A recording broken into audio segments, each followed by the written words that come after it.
ಆಗಮಿಸಿರುವಂತಹ ಎಲ್ಲ ಈಶ್ವರ ವಿದ್ಯಾರ್ಥಿಗಳು ಕೂಡ ಶಿವನ ಪ್ರಸಾದವನ್ನು ತೆಗೆದುಕೊಂಡ್ಬಿಟ್ಟು ಆಮೇಲೆ ಮನೆ ತೆರಬೇಕಾಗಿ ಕೇಳ್ಕೊತಾ ಇದ್ದೀವಿ.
ಶುಭಾಶಯಗಳು.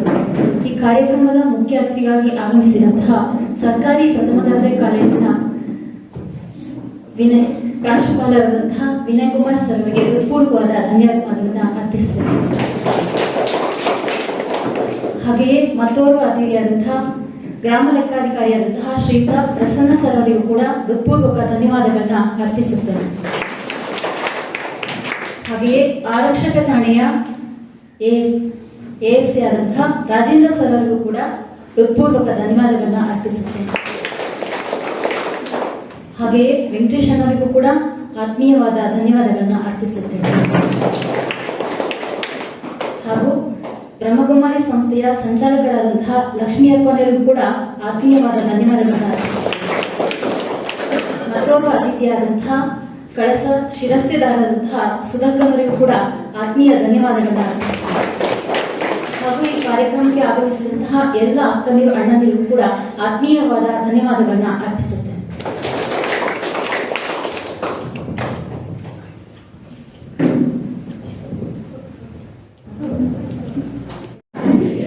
ಎಂಬತ್ತೊಂಬತ್ತನೇ ತ್ರಿಮೂರ್ತಿ ಶಿವ ಜಯಂತಿಯ ಪ್ರತಿಜ್ಞೆಗಳು ಇದರಲ್ಲಿ 4 ಇದೆ. ನಾನು ಹೇಳ್ತೀನಿ, ನಂತರ ನೀವು ಹೇಳಿ. ಯಾವಾಗಲೂ ಪರಮಾತ್ಮನ ಪ್ರೀತಿಯಲ್ಲಿ ಸಮಾವೇಶವಾಗಿದ್ದು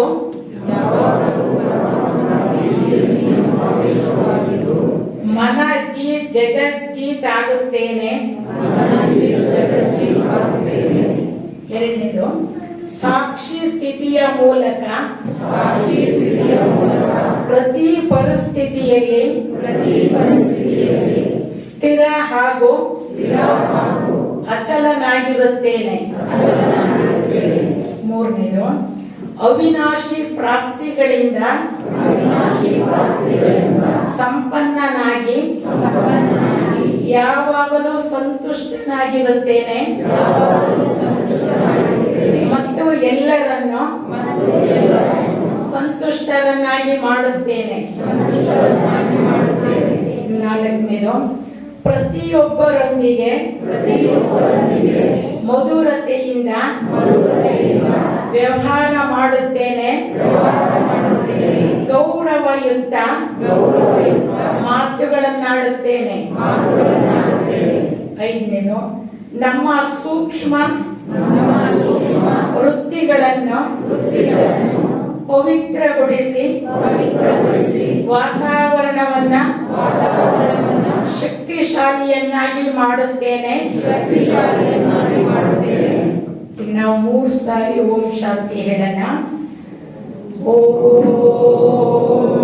ಶಾಂತಿ, ಓಂ ಶಾಂತಿ, ಓಂ ಶಾಂತಿ, ಓಂ ತಿಳಿಸಿಕೊಡ್ತಾ ಈ ದಿನ ಈ ಕಾರ್ಯಕ್ರಮಕ್ಕೆ ಆಗಮಿಸಿ ಮುಂದೆ ಹಿತನುಡಿಗಳನ್ನು ಮಾಡಿದಂತಹ ಶ್ರೀಯುತ ಪ್ರಸನ್ನ ಸರ್ ಇವರಿಗೆ ಧನ್ಯವಾದಗಳನ್ನು ಅರ್ಪಿಸುತ್ತಿದ್ದಾರೆ. ಅದೇ ರೀತಿ ಇನ್ನೋರ್ವ ಮುಖ್ಯ ಅತಿಥಿಯಾಗಿ ಆಗಮಿಸಿರುವಂತಹ ಹಾಗೂ ಈ ಸಂಸ್ಥೆಯೊಡನೆ ಅನೇಕ ವರ್ಷಗಳಿಂದ ಒಡನಾಟವನ್ನು ಹೊಂದಿ ರಾಜಯೋಗ ಅಭ್ಯಾಸವನ್ನು ಮಾಡ್ತಿರುವಂತಹ ಶ್ರೀಮತಿ ಸುಧಾಕ ಅವರು, ಶಿರಸ್ತೆದಾರರು ಕಳಸ, ಇವರು ಒಂದೆರಡು ಮಾತುಗಳನ್ನ ಬೇಕಂತ ಬಿಟ್ಟು ಕೇಳ್ಕೊಳ್ತಾ ಇದ್ದಾರೆ. ಎಲ್ರಿಗೂ ನಮಸ್ಕಾರ. ಓಂ ಶಾಂತಿ. ಈ ದಿನ ಮಹಾಶಿವರಾತ್ರಿ ಹಾಗೂ ಶಿವ ಜಯಂತಿಯ ಶುಭಾಶಯಗಳು. ಈ ಒಂದು ಪ್ರಜಾಪಿತ ಬ್ರಹ್ಮಕುಮಾರಿ ಈಶ್ವರಿಯ ವಿಶ್ವವಿದ್ಯಾಲಯವನ್ನು ಬಾಬ್ ದಾದಾರವರು ಸ್ಥಾಪನೆ ಮಾಡ್ತಾರೆ. ಲೋಕ ಕಲ್ಯಾಣಕ್ಕಾಗಿ ಇದನ್ನು ಸ್ಥಾಪನೆ ಮಾಡಿ ಜನರ ಒಂದು ಜೀವನಕ್ಕೆ ಸಂಬಂಧಿಸಿದ ಒಂದು ಸಮಸ್ಯೆಯನ್ನು ಪರಿಹರಿಸುವ ಒಂದು ಆಂದೋಲನ ಆಗಿದೆ ಇದು. ಇಲ್ಲಿ ಅವರು ರಾಜಯೋಗ ಶಿಕ್ಷಣವನ್ನು ನಮಗೆ ನೀಡ್ತಾರೆ. ಅದಕ್ಕಾಗಿ ಪ್ರಜಾಪಿತ ಬ್ರಹ್ಮಕುಮಾರಿಯರನ್ನ ಈ ಒಂದು ಸಂಸ್ಥೆಗೆ ನೇಮಕ ಮಾಡ್ತಾರೆ. ಬ್ರಹ್ಮಕುಮಾರಿಯವರು ಅಂದರೆ ಬ್ರಹ್ಮನ ಮತ್ತು ಶಿವ ಮತ್ತು ವಿಷ್ಣುವಿನ ಮಕ್ಕಳು ಅಂತ ನಾವು ಕರೀಬೋದು. ಪರಮಪಿತ ಬ್ರಹ್ಮಕುಮಾರಿಯರು ಅಜನ್ಮ ಬ್ರಹ್ಮಕುಮಾರಿಯಾಗಿ ಅವರು ಬ್ರಹ್ಮಚಾರಿಣಿಯಾಗಿ ಇಲ್ಲಿ ಅವರು ಇಡೀ ತಮ್ಮ ಜೀವನವನ್ನೇ ಮುಡುಪಾಗಿಟ್ಟು ಸೇವೆಯನ್ನು ಕೊಡ್ತಾ ಬರ್ತಾ ಇದ್ದಾರೆ. ಇವರು ದಿನನಿತ್ಯ ಅಚ್ಚುಕಟ್ಟಿನ ಒಂದು ಪಾಲನೆಯೊಂದಿಗೆ ಬ್ರಹ್ಮ ಮುಹೂರ್ತದಲ್ಲಿ ಇವರು ಎದ್ದು ಅಮೃತ ವೇಳೆಯಲ್ಲಿ ಧ್ಯಾನವನ್ನು ಮಾಡುತ್ತಾ ದೇಹದ ಮೂಲಕ ಆತ್ಮವನ್ನು ಗುರುತಿಸಿ ಶಿವ ತಂದೆಯ ಒಂದು ಜ್ಞಾನದ ಮಹತ್ವವನ್ನು ಜನರಿಗೆ ತಿಳಿಸುವ ಒಂದು ಶಿಕ್ಷಣವನ್ನು ಇವರು ಒಂದು ಅಮೃತ ವೇಳೆಯಲ್ಲಿ ಇವರು ಪಡಿತಾರೆ. ಆ ಒಂದು ಶಿಕ್ಷಣವನ್ನು ಪಡೆದು ನಮಗೆ ಅವರು ತರಗತಿಯನ್ನು ಪ್ರತಿನಿತ್ಯ ಕೊಡ್ತಾ ಇದ್ದಾರೆ. ಅದೇ ರೀತಿ ನಾನೀಗ ಒಂದು 4 ವರ್ಷ ಹಿಂದೆ ಒಂದು 4 ದಿನ ಕೋರ್ಸನ್ನು ಇಲ್ಲಿ ಪಡ್ಕೊಂಡು ಹೋಗಿದ್ದೀನಿ. ಈ ಒಂದು ಶಿಕ್ಷಣದಿಂದ ನಾವು ಸಾಕಷ್ಟು ತಾಳ್ಮೆ ಮತ್ತು ಸಮಾಧಾನ ಪಡಲಿಕ್ಕೆ ಒಂದು ತುಂಬ ಸದುಪಯೋಗ ಆಗುತ್ತೆ.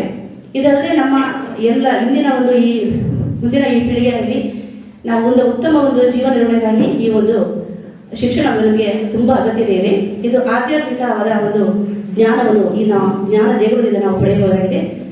ಇದರಿಂದ ನಾವಲ್ಲದೆ ಇಲ್ಲಿ ಇವರು ಈ ಒಂದು ಸಂಸ್ಥೆಯನ್ನು ಅಲ್ಲದೆ ಇಲ್ಲಿ ಎಲ್ಲ ಕಡೆ ಹಳ್ಳಿಗಳಲ್ಲಿ ಹೋಗಿ ಸತ್ಸಂಗಗಳನ್ನು ಮಾಡಿ ಅಲ್ಲಿ ಸಹ ಜನರನ್ನು ಸೇರಿಸಿ ಅವರಿಗೆ ಒಂದು ಜ್ಞಾನದ ಅರಿವು ಶಿಕ್ಷಣವನ್ನು ನೀಡ್ತಾ ಇದ್ದಾರೆ.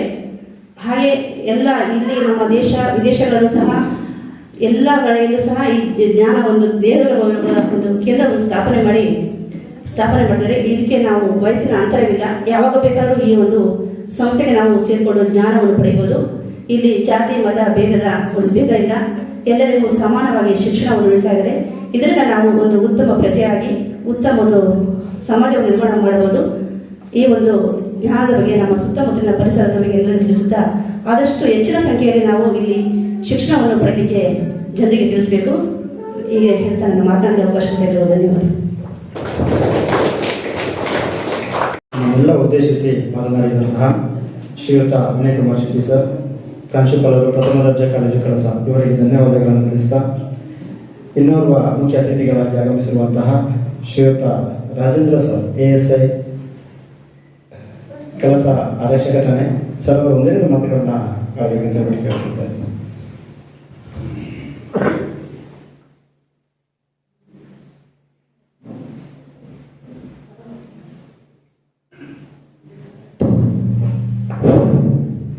ಇಲ್ಲಿ ವೇದಿಕೆ ಮೇಲಿರ್ತಕ್ಕಂಥ ಎಲ್ಲ ಗಣ್ಯ ಅತಿಥಿಗಳೇ, ಬಂದಿರತಕ್ಕಂಥ ಬ್ರಹ್ಮಕುಮಾರಿ ಈಶ್ವರಿಯ ವಿದ್ಯಾಲಯಕ್ಕೆ ಬಂದಿರತಕ್ಕಂಥ ಎಲ್ಲ ಅಣ್ಣ ತಮ್ಮಂದಿರೇ, ಅಕ್ಕ ತಂಗಿಯರೇ, ನಾನು ಅನಿವಾರ್ಯವಾಗಿ ಇವತ್ತಿಲ್ಲಿ ಬರೋಂಗೆ ಸಬ್ ಇನ್ಸ್ಪೆಕ್ಟರ್ಗೆ ಆಹ್ವಾನ ಕೊಟ್ಟಿದ್ರು ಅಕ್ಕವರು. ಸಬ್ ಇನ್ಸ್ಪೆಕ್ಟರ್ ಫೋನ್ ಮಾಡಿ ಸ್ವಲ್ಪ ಆರೋಗ್ಯ ಸರಿ ಇಲ್ಲ ರಾಜೇಂದ್ರ ಅವರು, ನೀವು ಹೋಗಿ ಬನ್ನಿ ಅಂತ ಹೇಳಿದ್ರು. ನನಗೊಂದು ಪುಣ್ಯನೇ ಇಂಥ ಒಂದು ಕಾರ್ಯಕ್ರಮದಲ್ಲಿ ಭಾಗವಹಿಸಿ ನನಗಿಲ್ಲಿ ಮಾತಾಡಲಿಕ್ಕೆ ಅವಕಾಶ ಕೊಟ್ಟು ನನಗೊಂದು ಪುಣ್ಯನೇ ಇಲ್ಲ. ಯಾಕಂತ ಹೇಳಿದ್ರೆ ಇರ್ತಕ್ಕಂಥ ಜನ ಎಲ್ಲರೂ ಸಹ ಪ್ರಜಾಪತ ಬ್ರಹ್ಮಕುಮಾರಿ ವಿಶ್ವವಿದ್ಯಾಲಯಕ್ಕೆ ಬಂದರೆ ಇಲ್ಲಿ ಧ್ಯಾನದಲ್ಲಿ ಭಾಗವಹಿಸಿ ಈ ಪುಣ್ಯವನ್ನು ಕಟ್ಕೊಂಡ್ರೆ ಪೊಲೀಸ್ ಸ್ಟೇಷನ್ನು ಬೇಡ, ನ್ಯಾಯಾಲಯನೂ ಬೇಡ, ಜೈಲು ಬೇಡ. ಅವ್ರ ಮನ ಪರಿವರ್ತನೆ ಆಗ್ತದೆ, ಮನಸ್ಸಿನಲ್ಲಿ ಶಾಂತಿ ನೆಲೆಸ್ತದೆ, ಯಾವುದೇ ಕೆಟ್ಟ ಯೋಚನೆಗಳು ಮನಸ್ಸಲ್ಲಿ ಬರೋದಿಲ್ಲ. ಅವರು ಎಲ್ಲರಿಗೂ ಪ್ರೀತಿ ಪಾತ್ರರಾಗಿರ್ತಾರೆ, ಯಾವುದೇ ಕೆಟ್ಟ ಘಟನೆಗಳು ನಡೆಯೋದಿಲ್ಲ. ಯಾಕಂದ್ರೆ ಅವರು ಯಾರು ಕಂಡುಕೊಂಡ್ರೆ ಅವರು ಸೌಮ್ಯ ಸ್ವಭಾವದವರು, ಒಳ್ಳೆ ಜನ ಇರ್ತಾರೆ, ಏನು ಘರ್ಷಣೆಗಳು ಆಗೋದಿಲ್ಲ. ಅಂಥದ್ರಿಂದ ಇಂಥ ಒಂದು ಕೇಂದ್ರಕ್ಕೆ ಜನ ಹೆಚ್ಚೆಚ್ಚು ಬರಬೇಕು, ಧ್ಯಾನದಲ್ಲಿ ನಿರತರಾಗಬೇಕು. ಪ್ರತಿಯೊಬ್ಬರು ಸಹ ತಮ್ಮ ಶಾಂತಿ ಸೌಹಾರ್ದತೆ ಪ್ರೀತಿಯಿಂದ ಕಾಣಬೇಕು. ಎಲ್ಲರೂ ಸಹ ಈ ಭೂಮಿ ಮೇಲೆ ಹುಟ್ಟಿದ ಮೇಲೆ ಸಾವು ಖಚಿತ. ಬರುವಾಗ ನಾವೇನು ತರಲಿಲ್ಲ, ಹೋಗ್ಬೇಕಾದ್ರೆ ನಾವೇನು ತರಲಿಲ್ಲ. ಹುಟ್ಟಿದಾಗ ಎಲ್ಲರೂ ನೆಂಟರು ಸ್ವೀಟ್ ತಿಂತಾರೆ, ಆ ಹುಟ್ಟಿದ ಮಗು ಯಾರು ನಾನು ಸ್ವೀಟ್ ತಿಂದ್ರು ಅಂತ ಅದು ಗೊತ್ತಿಲ್ಲ. ಸತ್ತಾಗ ಹೆಣಕ್ಕೆ ಹೆಗಲು ಕೊಡ್ತಾರೆ, ಯಾರನ್ನ ಸತ್ತ ದೇಹಕ್ಕೆ ಹೆಗಲು ಯಾರು ಕೊಟ್ಟು ಅನ್ನೋದು ಗೊತ್ತಿರೋದಿಲ್ಲ. ಇಷ್ಟೇ ಜೀವನ. ಇರೋಷ್ಟು ದಿವಸ ಎಲ್ಲರೂ ಖುಷಿಯಾಗಿರೋಣ, ಧ್ಯಾನದಲ್ಲಿ ಪುಣ್ಯ ಭಾಗ್ಯಗಳಾಗೋಣ. ನಮ್ಮ ಪೊಲೀಸ್ ಇಲಾಖೆಯಲ್ಲಿ ಗೊತ್ತಲ್ಲ ನಿಮಗೆ, ಇವತ್ತು ಇಲ್ಲಿ ಇರ್ತೀವಿ, ನಾವು ಇನ್ನೊಂದು ಊರಲ್ಲಿ ಇರ್ತೀವಿ, ನಾಡ್ದು ಇನ್ನೊಂದು ಊರಲ್ಲಿ ಇರ್ತೀವಿ. ನಮ್ಮ ವಿನಯ್ ಸರ್ ಅವರು ನಮ್ಮ ಇಲಾಖೆಯಲ್ಲಿ ಮೊದಲಿದ್ದವರು ಬೆಂಗಳೂರಲ್ಲಿ. ಅವರ ಅಣ್ಣವರು ನಾವು ಒಟ್ಟಿಗೆ ಕ್ಲಾಸ್ಮೇಟ್ ಸುಧೀರ್ ಶೆಟ್ಟಿ ಅಂತ, ಅವರೀಗ DSP ಆಗಿದ್ದಾರೆ. ಆಮೇಲೆ ನಮ್ಮ ಪ್ರಸನ್ನ ಸರ್, ಅವರು ನಮ್ಮ ಸ್ನೇಹಿತರು. ಅಕ್ಕರು ಎಲ್ಲ ಪರಿಚಯ ಆದ್ಮೇಲೆ ಜಾತ್ರೆಗೆ ಬನ್ನಿ ಸರ್ ನೀವು, ಅಲ್ಲಿ ಒಂದು ಸುಮ್ಮನೆ ಒಂದು ಕ್ಯಾಂಪಿಗೆ ಹೋದೆ, ಒಂದು ಅರ್ಧ ಗಂಟೆ ಎಲ್ಲ ತಿಳ್ಕೊಂಡು ಬಂದೆ. ಹಾಗಾಗಿ ನಾವು ಏನು ನಮ್ಮ ಮನಸ್ಸಿನಲ್ಲಿ ಒಳ್ಳೆ ಯೋಚನೆಗಳನ್ನು ಮಾಡ್ತೀವಿ, ಅದು ನಮ್ಮನ್ನು ಒಳ್ಳೆ ಪಥದಲ್ಲಿ ತಗೊಂಡು ಹೋಗುತ್ತೆ. ಜೀವನ ಸಾರ್ಥಕ ಮಾಡ್ಕೊಳ್ಬೇಕು, ಯಾರನ್ನೆಯೂ ಘರ್ಷಣೆ ಮಾಡಬಾರ್ದು, ಎಲ್ಲರ ಜೊತೆಲಿ ಇರ್ಬೇಕು. ನಾವು ಒಳ್ಳೆಯವ್ರ ಜೊತೆಲಿ ಹೆಚ್ಚಾಗಿರೋಣ, ಕೆಟ್ಟವ್ರ ಜೊತೆಲಿ ಇರೋಣ. ಅವ್ರಲ್ಲಿರ್ತಕ್ಕಂಥ ಒಳ್ಳೆ ಭಾವನೆಗಳನ್ನು ನಾವು ತಗೊಳ್ಳೋಣ. ಈ ಸಮಾಜದಲ್ಲಿ ಪ್ರತಿಯೊಬ್ಬರಿಗೂ ಸಹ ಅವರವರದೇ ಆದಂಥ ಗೌರವ ಇದ್ದೇ ಇದೆ. ಯಾರನ್ನು ನಾವು ಕೆಟ್ಟದಾಗಿ ಕಾಣಬಾರ್ದು, ಪ್ರತಿಯೊಬ್ಬರನ್ನು ಪ್ರೀತಿ ವಿಶ್ವಾಸದಿಂದ ಕಾಣಬೇಕು. ಅವರಲ್ಲಿರ್ತಕ್ಕಂಥ ಒಳ್ಳೆ ವಿಚಾರಗಳನ್ನು ನಾವು ಸ್ವೀಕರಿಸಬೇಕು. ಹಾಗಾಗಿ ಇಂಥ ಒಂದು ಧ್ಯಾನ ಮಂದಿರದಲ್ಲಿ ಬಂದು ನಾವೆಲ್ಲ ಧ್ಯಾನ ನಿರತರಾದರೆ ನಮ್ಮ ಜೀವನ ಸಾರ್ಥಕ ಆಗ್ತದೆ. ಪ್ರತಿಯೊಬ್ಬರು ಸಹ ಹೆಚ್ಚೆಚ್ಚಾಗಿ ಬನ್ನಿ, ನಾನು ಅಕ್ಕವರೆಗೆ ಬರ್ತೀನಿ, ಫ್ರೀ ಆದಾಗ ಒಂದು ಭಾಗವಹಿಸ್ತೀನಿ ಅಂತ ಹೇಳ್ತಾ ನಾನು ಎರಡು ಮಾತುಗಳನ್ನು ಮುಗಿಸ್ತೇನೆ. ಓಂ ಶಾಂತಿ. ಎಲ್ಲರಿಗೂ ನಮಸ್ಕಾರ. ಅದನ್ನ 6ನೆಯ ತತ್ವ ಅಂತ ಹೇಳ್ತೀವಿ. ಇದು 5 ತತ್ವ. 6ನೇ ಮಹಾತತ್ವವನ್ನ ಪರಂಧಾಮ, ಮುಕ್ತಿಧಾಮ, ಶಾಂತಿಧಾಮ, ನಿರ್ವಾಣಧಾಮ ಅಂತ ಹೇಳಲಾಗುತ್ತೆ. ಅಲ್ಲಿ ಇಡೀ ಸೃಷ್ಟಿಯ ಪಿತ ಪರಮಾತ್ಮ ಲೈಟ್, ಅವರೊಂದು ಜ್ಯೋತಿ ಸ್ವರೂಪದಲ್ಲಿ ಇದ್ದಾರೆ. ನಾವು ಅದೇ ಮನೆಯವರು, ನಾವು ಈ ಸೃಷ್ಟಿ ನಾಟಕಕ್ಕೆ ಬಂದಿದ್ವಿ. ಬಂದು ಈ ಸೃಷ್ಟಿ ನಾಟಕದಲ್ಲಿ ಪ್ರಥಮವಾಗಿ ನಾವು ತುಂಬಾ ಉತ್ತಮ ಪಾತ್ರವನ್ನ ಮಾಡ್ತಾ ಇದ್ದೀವಿ. ಮಾಡ್ತಾ ಮಾಡ್ತಾ ಮಾಡ್ತಾ ನಮ್ಮ ಕರ್ಮ ಭ್ರಷ್ಟ, ಧರ್ಮ ಭ್ರಷ್ಟ ಆಯಿತು. ಇದನ್ನ ಯಾರು ಮನುಷ್ಯರು ಸರಿಪಡಿಸ್ಲಿಕ್ಕಾಗಲಿಲ್ಲ. ಆಗ ಪರಪಿತ ಪರಮಾತ್ಮ, ಆ ಪರಮಾತ್ಮ ತಂದೆ 1936ನೇ ಇಸವಿಯಲ್ಲಿ ಒಬ್ಬ ವಯೋವೃದ್ಧನಲ್ಲಿ ಪರಕಾಯ ಪ್ರವೇಶ ಮಾಡಿದರು. ನಾವು ನೋಡಬಹುದು, ಎಲ್ಲ ದೇವತೆಗಳಿಗೆ ನಮ್ಮಾಗೆ ದೇಹ ಇದೆ. ರಾಮ ಆಗಲಿ, ಕೃಷ್ಣ ಆಗಲಿ, ನಾರಾಯಣ ಆಗಲಿ, ಸರಸ್ವತಿ ಆಗಲಿ, ಲಕ್ಷ್ಮಿ ಆಗಲಿ, ಬೇರೆ ಎಲ್ಲ ದೇವತೆಗಳಿಗೆ ನಮ್ಮ ಹಾಗೆ ಶರೀರ ಇದೆ. ಆದರೆ ಪರಮಾತ್ಮನಿಗೆ ಮಾತ್ರ ನಮ್ಮ ಹಾಗೆ ಶರೀರ ಇಲ್ಲ. ಅವರಿಗೆ ಲಿಂಗಾಕಾರದಲ್ಲಿ ಪೂಜೆ ಮಾಡಲಾಗ್ತದೆ. ಅದರಲ್ಲಿ 3 ಗೆರೆ ಇಳಿದು ಒಂದು ಬೊಟ್ಟು ಇಡಲಾಗುತ್ತೆ. ಅಂದ್ರೆ ಶಿವ ತ್ರಿಕಾಲಜ್ಞಾನಿ, ತ್ರಿಭುವನೇಶ್ವರ, ತ್ರಿಮೂರ್ತಿ ರಚಯಿತ ಅಂತ ಹೇಳಲಾಗುತ್ತೆ. ಹಾಗೆ ಆ ಪರಮಾತ್ಮ ವಯೋವೃದ್ಧನಲ್ಲಿ ಬಂದು ಅವರಿಗೆ ಪ್ರಜಾಪಿತ ಬ್ರಹ್ಮ ಎಂಬುವ ಹೆಸರನ್ನ ಇಟ್ಟರು. ಅದಕ್ಕೆ ಬ್ರಹ್ಮಕುಮಾರಿ ಈಶ್ವರಿ ವಿಶ್ವವಿದ್ಯಾಲಯ. ಈ ಈಶ್ವರಿ ವಿಶ್ವವಿದ್ಯಾಲಯ ಸುಮಾರು 145 ದೇಶದಲ್ಲಿ ಸೇವೆಯನ್ನ ಸಲ್ಲಿಸ್ತಾ ಇದೆ. ಏನ್ ಸೇವೆ ಸಲ್ಲಿಸ್ತಾ ಇದೆ ಅಂತಂದ್ರೆ, ಇದೊಂದು ಕಾಲೇಜು, ಯೂನಿವರ್ಸಿಟಿ. ಇಲ್ಲಿ ಯಾರೆಲ್ಲ ವಿದ್ಯಾರ್ಥಿಗಳು ಭಾಗಿಯಾಗ್ತಾರೆ, 5 ವರ್ಷದ ಮಗುವಿನಿಂದ 100 ವರ್ಷದ ವೃದ್ಧರವರೆಗೂ ಇದರಲ್ಲಿ ಭಾಗಿಯಾಗಬಹುದು. ಇದರಲ್ಲಿ ಯಾರು ಭಾಗಿಯಾಗ್ತಾರೆ ಅವರು ಒತ್ತಡ ಮುಕ್ತ ಜೀವನ ನಡೆಸಲಿಕ್ಕೆ ಸಾಧ್ಯತೆ ಇದೆ. ಇವತ್ತು ಮನುಷ್ಯನಿಗೆ ಎಷ್ಟು ಒತ್ತಡ ಇದೆ ಅಂದ್ರೆ, ಚಿಕ್ಕ ಮಗುವಿನಿಂದ ದೊಡ್ಡವರವರೆಗೂ ಒಂದಲ್ಲ ಒಂದು ಒತ್ತಡ. ಈಗ ನೋಡಿ, ಅವಾಗೆಲ್ಲ ಕಾಯಿಲೆ ವಯಸ್ಸಾದ್ಮೇಲೆ ಬರ್ತಾ ಇತ್ತು. ಈಗ ಚಿಕ್ಕ ಚಿಕ್ಕ ಮಕ್ಕಳಿಗೆಲ್ಲ ಕಾಯಿಲೆಗಳು. ಆವಾಗೆಲ್ಲ ಸ್ವಲ್ಪ ಕಾಯಿಲೆ ಬಂದ್ರೆ ಒಂದು ಡಾಕ್ಟರ್ ಹತ್ರ ಹೋದ್ರೆ ಔಷಧಿ ಎಲ್ಲ ಕೊಟ್ಟು ಸರಿಪಡಿಸ್ಕೊಳ್ತಾ ಇದ್ವಿ. ಇವತ್ತು ಎಷ್ಟೋ ಜನ ಕಣ್ಣಿಗೆ ಡಾಕ್ಟ್ರು, ಕಿವಿಗೆ ಡಾಕ್ಟ್ರು, ಹೊಟ್ಟೆಗೆ, ಬಾಯಿಗೆ ಅಥವಾ ಕಾಲಿಗೆ, ಕೈಗೆ ಎಷ್ಟೊಂದು ಡಾಕ್ಟರ್ ಇದ್ದಾರೆ. ಅದೆಲ್ಲ ಅಂದ್ರೆ ಅವ್ರ ಕೈಯಲ್ಲೂ ಇದು ಗುಣಪಡಿಸ್ಲಿಕ್ಕೆ ಆಗ್ತಾ ಇಲ್ಲ. ಇದು ಎಲ್ಲಿಂದ ಪ್ರಾರಂಭ ಆಗುತ್ತೆ ಅಂದ್ರೆ, ಮಾನಸಿಕ ಒತ್ತಡದಿಂದ ಹಲವಾರು ಕಾಯಿಲೆಗಳು ಬರ್ತಾ ಇದೆ. ಹಲವಾರು ಕಾಯಿಲೆಯಿಂದ ಮುಕ್ತ ಆಗಬೇಕು ಅಂತಂದ್ರೆ ನಾವು ಈ ರಾಜಯೋಗದ ಅಭ್ಯಾಸವನ್ನ ಮಾಡಿದಾಗ ನಾವು ಒತ್ತಡ ಮುಕ್ತ ಜೀವನ ನಡೆಸಬಹುದು. ಹಾಗೆ ಪರಮಾತ್ಮ ಈ ಒಂದು ಈಶ್ವರಿ ವಿಶ್ವವಿದ್ಯಾಲಯವನ್ನ ತೆರೆದು ಪ್ರತಿಯೊಬ್ಬರಿಗೂ ರಾಜಯೋಗದ ಅಭ್ಯಾಸವನ್ನ ಹೇಳಿಕೊಡಲಾಗ್ತಾ ಇದೆ. ಇದು ಸ್ಥಾಪನಾ ಕಾರ್ಯ ಬ್ರಹ್ಮರವರಲ್ಲಿ ತಂದೆ ಪರಮಾತ್ಮ ಬಂದು ಸ್ಥಾಪನಾ ಕಾರ್ಯ ಬರದಿಂದ ನಡೀತಾ ಇದೆ. ಏಕೆಂದ್ರೆ ಮೌಂಟ್ ಅಬು ಹೆಡ್ ಆಫೀಸು ಎಷ್ಟು ವರ್ಷದ 365 ದಿನನೂ ಅಲ್ಲಿ ಕಾರ್ಯಕ್ರಮ ನಡೀತಾ ಇರುತ್ತೆ. ಒಂದು ಜಿಲ್ಲೆಯಲ್ಲಿ ಎಲ್ಲ ತಾಲೂಕು ಹೋಬಳಿಯ ಮಟ್ಟದವರೆಗೂ ಸೇವೆ ಸಲ್ಲಿಸ್ತಾ ಇದೆ. ಒಂದು ಸ್ಥಾಪನಾ ಕಾರ್ಯ ನಡೀತಾ ಇದೆ. ಇನ್ನೊಂದು ಲಯ. ಲಯ ಅಂದ್ರೆ ಪರಿವರ್ತನೆ ಅಂತ ಹೇಳ್ತೀವಿ ನಾವು. ಶಂಕರದಿಂದ ಲಯ ಅಂದ್ರೆ ಏನು? ಸೃಷ್ಟಿ ಬದಲಾವಣೆ ಆಗುತ್ತೆ. ಏನು ಬಯಸ್ತಾ ಇದೀವಿ, ರಾಮ ರಾಜ್ಯ ಬೇಕು ಅಂತ ಹೇಳಿ, ಆ ರಾಮ ರಾಜ್ಯವನ್ನ ಹೇಗ್ ತರೋದು? ಕೇವಲ ನಾವು ಸ್ಪೀಚ್ ಮಾಡಿದ್ರೆ ಮಾತ್ರ ರಾಮ ರಾಜ್ಯ ತರಲಿಕ್ಕಾಗಲ್ಲ. ಆ ರಾಮನಲ್ಲಿರುವಂತಹ ಗುಣಗಳು ಬರಬೇಕು.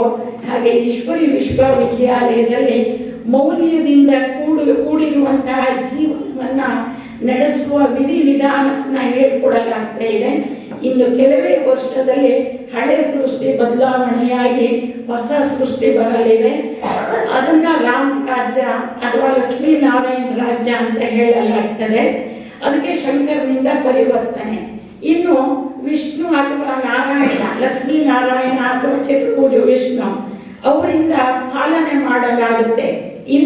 ಬರುವಂತಹ ಭಾರತದಲ್ಲಿ ಒಂದು ಭಾಷೆ, ಒಂದು ನಡೆ, ಒಂದು ನುಡಿ, ಒಂದೇ ಧರ್ಮ. ಅಲ್ಲಿ ಅಧರ್ಮ, ಅನ್ಯಾಯ, ಮೋಸ, ಕೊಲೆ, ಸುಳ್ಳಿಗೆ ಇದು ಯಾವುದೂ ಇರಲ್ಲ.